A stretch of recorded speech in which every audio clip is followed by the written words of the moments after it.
rabbinical school, I had the opportunity to work with USY to lead trips to Poland and Israel, and I did so over several years. One of my USYers was actually Erica Ruden-Luria, so she and I go way back. And one of the things that I discovered was that I had always associated Poland with the Holocaust and didn't realize that there was actually a living, small, budding Jewish community that was trying to make a life for itself. And one of the things I think that many of us discovered after the Russian invasion of Ukraine was, my goodness, there's also a Jewish community there. We often think of the countries of Eastern Europe as sort of like, no, there's no Jewish life there anymore. And we've discovered that there is, and we should be very proud of the fact that our community here in Cleveland and across North America does a great deal to support the work of those on the ground, helping to keep those communities flourishing and safe. We're grateful to have today Michael Haas, who has recently returned from a Cleveland Jewish Federation mission to Poland and Ukraine relief. And he will be sharing some reflections this morning on his recent trip. We're very excited to hear what you have to say and grateful that you can share your thoughts with us this morning. They can't hear me? Okay, great.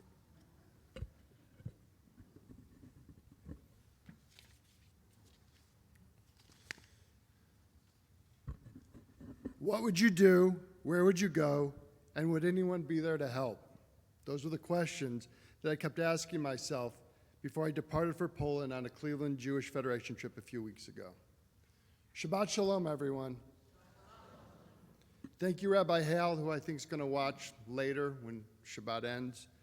And Rabbi Unger, thank you for inviting me to share some thoughts on my recent trip. I also want to thank, there are 3 other people that went on the mission with me, Eliana Levine, Jared Miller, and Irv Pavlovsky, who are here. So thank you, and I think you guys are going to stay during Kiddush, so they'll also be here to answer questions and take pressure off of me.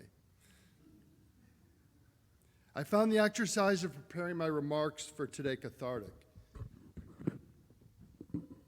Really did. It helped me reconcile the juxtaposition I have been experiencing and struggling with since leaving Poland.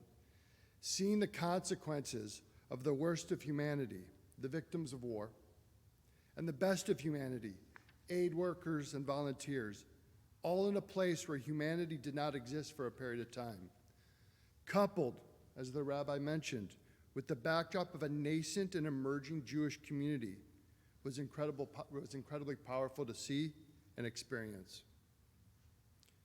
The refugees, 1,000 years of Jewish life in Poland, 3 million killed, Ukrainian and Poles who were complicit in the murder of 3 million, and a nascent Jewish community.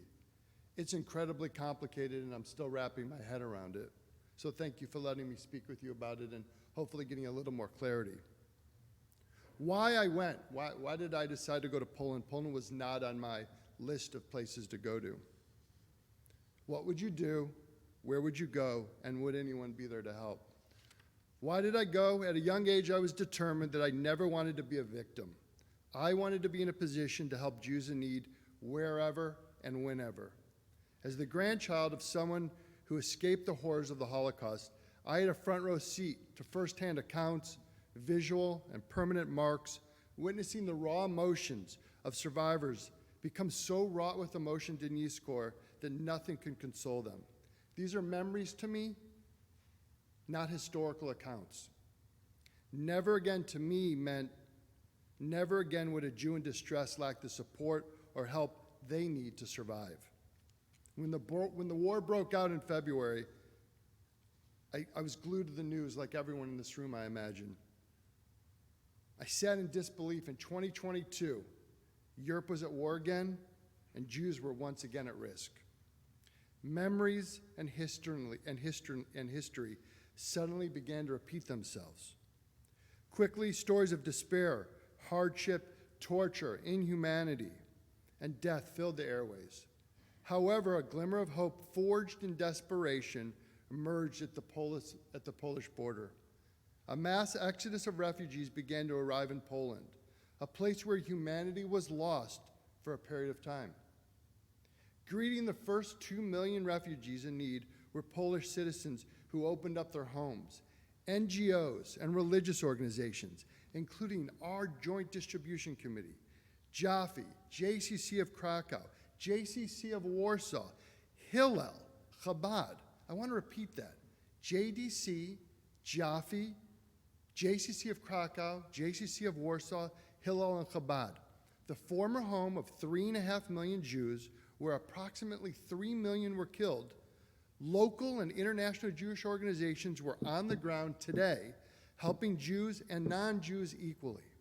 We were no longer victims in this former place where humanity was lost. We were heroes. We were taking care of our own, fulfilling our obligation of tikkun olam, and being a light unto the nations. So yeah, when the opportunity to see the situation on the ground arose, I jumped at the chance. What can I do to help? What are the needs? Because again, Poland was definitely not on my list of places to visit. Before I continue, by a show of hands, how many of you in this room are familiar with the Joint Distribution Committee? All right, so half and half. What about Jaffe? No. So I'll give a little bit of a fact component to it as well. That's helpful, thank you. What we saw and experienced, and my friends, jump in if I'm missing something. Jewish life in the refugees. Our first stop, Krakow. Not Krakow, Krakow, as my wife kept telling me, and she was right. As glibly said, Poland was not on my travel list, but my wife Raquel had traveled to Poland several years ago to see a good friend speak at a human rights conference in Krakow. She could not have been more effusive about the beauty and the renaissance she witnessed in Krakow. She kept talking about the JCC in Krakow and this guy named Jonathan Ornstein and the emerging Jewish community. Despite her raving endorsement, I had tremendous reservations about what I was going to see, coupled with the ongoing war and refugees. As is normal in our house, Raquel's impressions were correct and I was wrong. As I said before, it's complicated. The group arrived in Krakow and we shortly departed for Kazimierz, the heart of the original Jewish community in Poland, and now the heart of the emerging Jewish community in Krakow. I'd like to just share with you a quick story, and you'll hear me use the word memory quite a bit through this, because I think there's a difference between history and memory, and it's an important distinction. 3.5 million Jews in Poland, 1,000 years of Jewish life in Poland, 3 million killed, 90% of the community. In 1968, whatever remained in Poland, we're told they had to leave. It was anti-Zionism, which is anti-Semitism. Remember that anti-Semitism and anti-Zionism are the same thing, something we're facing in our communities today. And important because a memory in history in 1968, we're hearing that same narrative today. You had to leave Poland or disconnect from being Jewish. The irony was the head of the regime who issued the edict was married to a Jew, and his Jewish son was buried in a Jewish cemetery. Again, a topic for a different day, but entirely relevant to where we are today and a bit of the trip. 57% of the hate crimes in the United States today are anti-Semitism and anti-Jewish. History has a tendency to repeat itself. Hopefully memories can influence history. So I'm hoping that the memories of 1968 of Poles being kicked out because of being in favor of Israel relates to you here in the United States when you hear anti-Zionism because it's anti-Semitism. I'm certain that the Jews of Poland that represented 10% of the population were oblivious to the horrific future awaiting them. Again, history has shown otherwise. We must remain vigilant and proactive on this issue. Now back to the trip. As I've said, it was complicated. We arrived at the JCC of Krakow. We arrived at the JCC of Krakow. I'm not going to talk about the JCCs and its main purpose. This congregation has heard Jonathan Ornstein speak before and Justin Cadis. But again, at Kiddush, I'm more than happy to talk to you and tell you my impressions of its mission and what we saw, because it's incredible what's happening. 900 Jews who are identifying themselves as Jewish and how they're being supported. Across the front of the sign of the JCC in Krakow is a sign, "Welcome in Ukrainian." So just think about that. In a place where humanity didn't exist, there's a sign that says welcome at a Jewish community center, welcoming all Ukrainians who had a history of not being so kind to Jews. I don't know, that juxtaposition was something that was really striking to me. The non-Jewish executive director, Sebastian Rudolph, guided us through the JCC's refugee operation. Some facts I'd like to share with you about what they're doing at the JCC.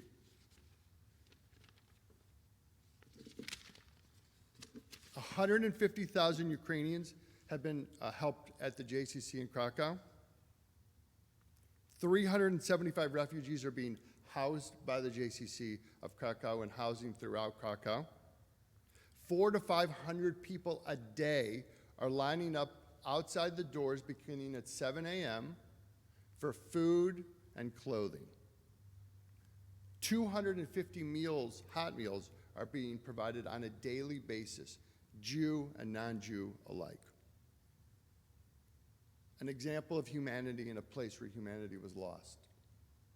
70 non-Jewish volunteers, high school and college students, and international volunteers coming to help the Ukrainians currently in Krakow.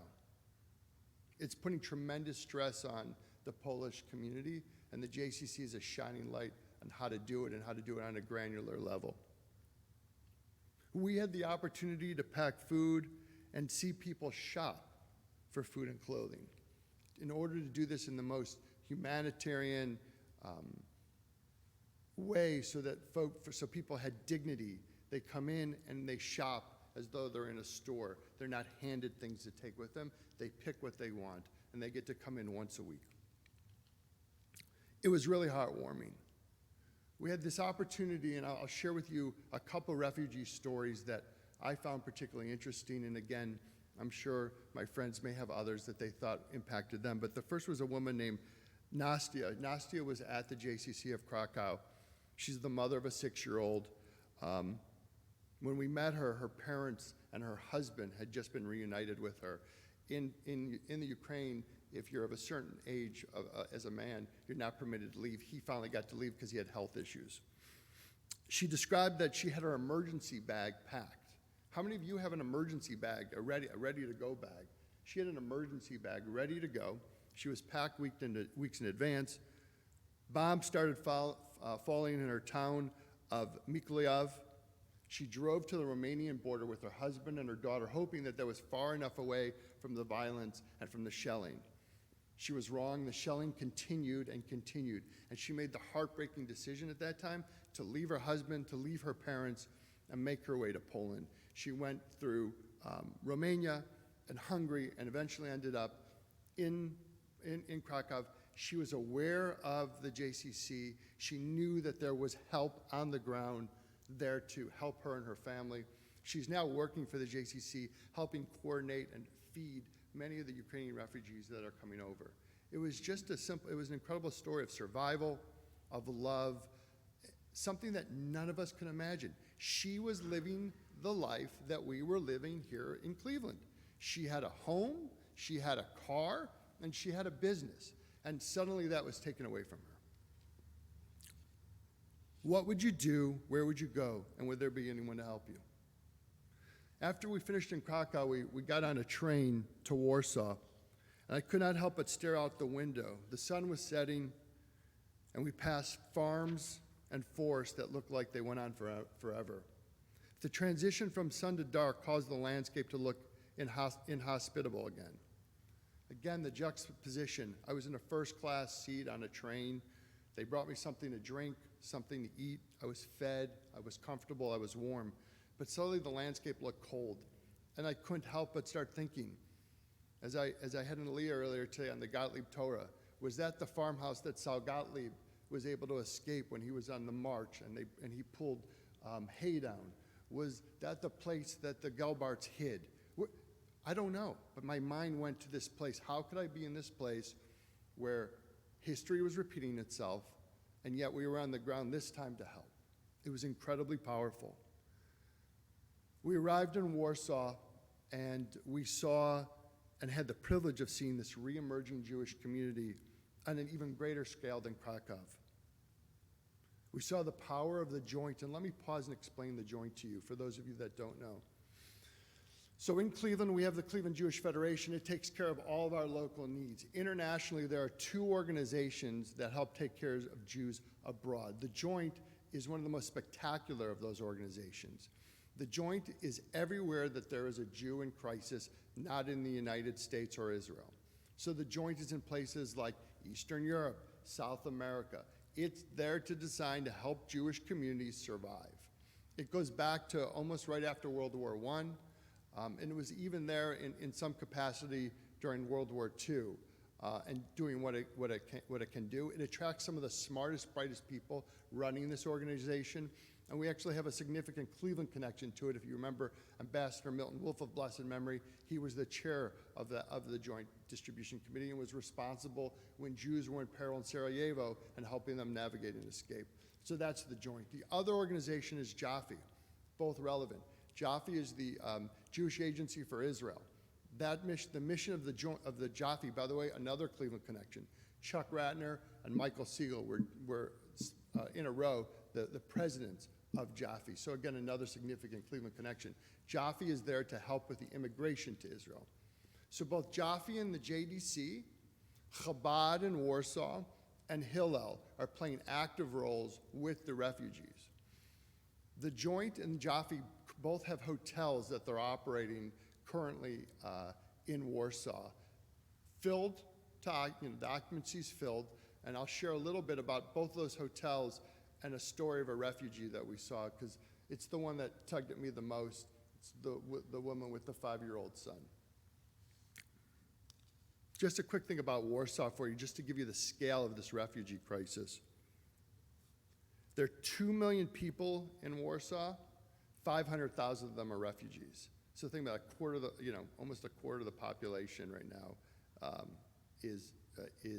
are refugees, and it's again starting to fatigue the community.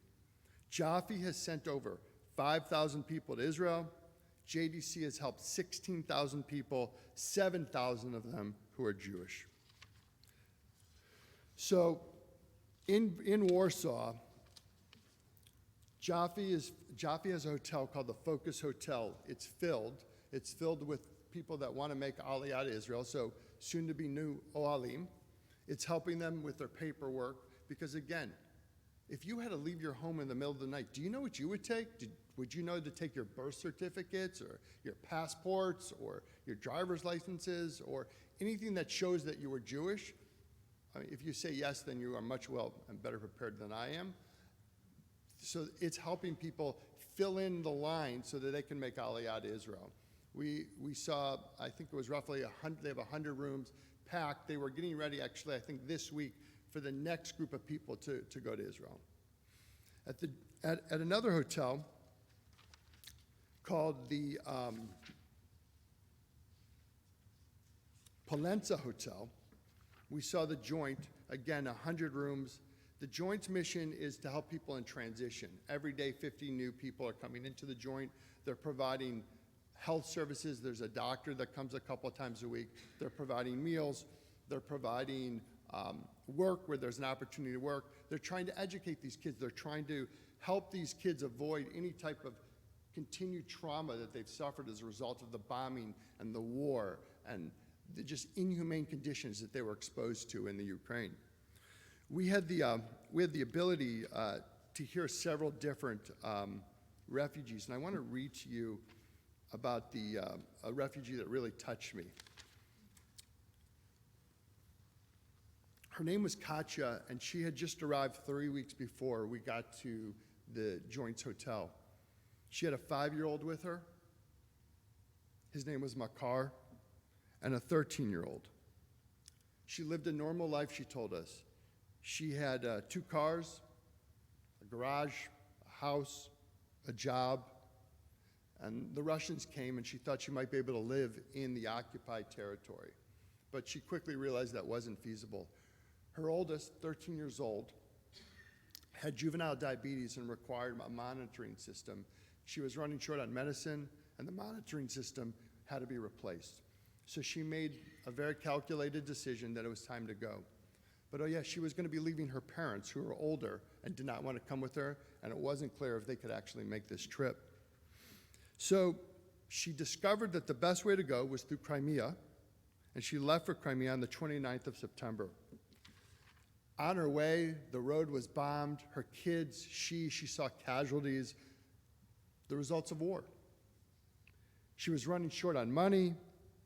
She didn't know where to go. She ended up in Estonia, and she sat on the streets in Estonia with her 5-year-old and her 13-year-old. And then she ran into someone she knew, another refugee, who had been there for a week already. And they decided together that they could not stay there any longer. They gathered whatever remaining money they had, made their way to the Latvian border. As she's telling us the story, she is crying. The tears are coming down from her, and her 5-year-old is holding her hand just like this. Mom, it's okay. It's going to be okay. We're here. We're safe. I've never seen strength and power in anyone more than I saw in this 5-year-old. How he comforted his mother and had the strength and confidence, despite everything he saw, to sit there with a smile on his face. She showed us a picture, and if it wasn't Shabbat, I would share it with you, of her son, her 5-year-old, sleeping on a cardboard piece of paper, and her jacket is the pillow, in a gas station where he had to sleep for 2 nights, while the 13-year-old and the mother stood in the rain for 2 nights because the owner would only let in the youngest of children to give him shelter. Think about that. Again, it's 2022. Europe is at war again. We're here in Pepper Pike. We're going home to our warm homes, to our cars, to wherever we're going tonight. These people were doing the same thing. And in February, all of that changed. So Katya looked at us, made her way to Poland, and guess who was waiting for her in Poland? The Joint. Something that we helped support. It was there to help take care of her, got her to the hotel, got her son the medicine that he needed, and now their life is about to begin all over again. She'd like to go back to her home one day. By the way, 85% of the refugees would like to go back, but right now she knows this is the best place for her. I looked at it, I couldn't believe it. I don't know how, a mother, obviously mothers and their ability to survive and how they take care of their kids, it always amazes me. So, how can we help? Did I find the answers to my questions? What would you do? Where would you go? And would anyone be there to help? As I've said, it's complicated. 1,000 years of Jewish life, the location of the murder of 3 million Jews, anti-Jewish and anti-Semitic tropes and perspectives that still fill the countryside, a re-emerging and proud Jewish community. It's ironic that the Cleveland Jewish Federation's tagline is "Here for Good." I thought about that when I came home. I said, mine is "Never again will a Jew ever not get the help they need," but "Here for Good" is actually a much more appropriate, I think, tagline. And never in a place have I ever been where "Here for Good" really matters.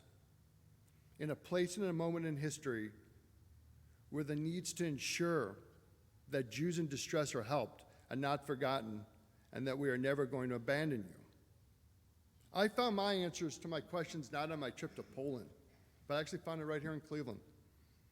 The answer to the first 2 questions, what would I do and where would I go, are entirely dependent on the last question, would there be anyone there to help me? As long as there's a Jewish community in the state of Israel, I know there will always be help for those in need. What can you do? We're nearing the end of the Cleveland Jewish Federation campaign. If you are a current donor, any increase in your gift will be matched by the Mandel Foundation and be given straight to the Ukraine-Ethiopian Emergency Fund. My family has increased their gift this year by 10%. So we know that in addition to whatever amount would be allocated to overseas, an additional 10% of what we've given is going to go directly to help the Ukraine situation. We've given money directly to the Ukrainian fund, and we will be making a significant donation to the JCC of Krakow. What they're doing is nothing short of amazing. My friends at B'nai Yeshurun, watching here, this is not the time to sit on the sidelines. It's time to stop making excuses. Someone else will do it. I don't give to Federation. I don't do this. History has shown what happens when we are complacent. The situation in Ukraine is unfortunately going to get worse before it gets better. I hope you will join me and my family in helping Jews in crisis and never again be a victim, but rather be part of the answer. I will be there to help. Thank you very much, and good Shabbos.